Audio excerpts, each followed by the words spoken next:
good morning mga Lodi. Andito tayo sa palengke. May nakita akong kawaw, matanda, nangunguha ng karton mga lods. Ayan siya, maganda ng babae.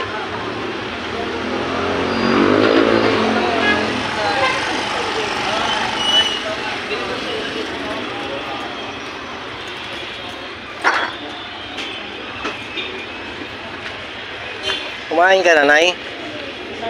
Hindi ka pa kumain? Sabi lang ako.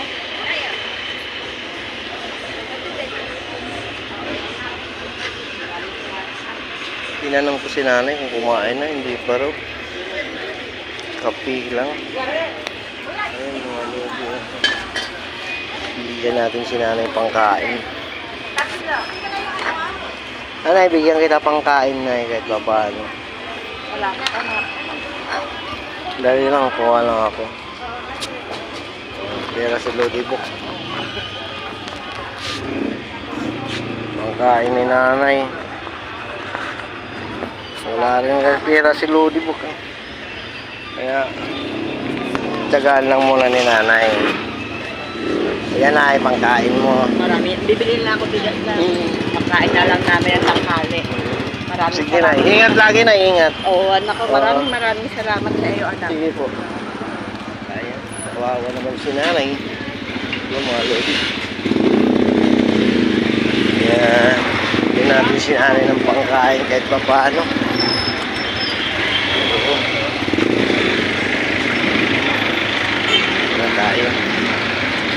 Nakita ko siya sa palengke. Nangunguha ng mga plastic. Kawawa. Wala naman siyang pangkain. Biro mo, kapi lang siya. Di ba mga Lodi, nakakaawa naman. Nakakaawa yung ganyan pag may makikita ka.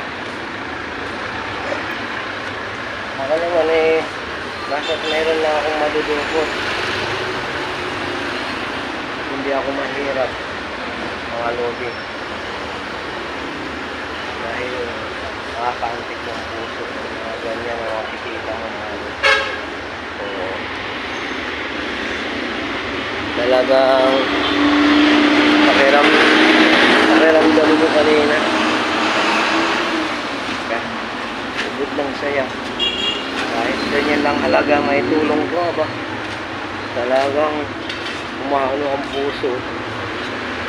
Umakalabog-kabog sa tuwa.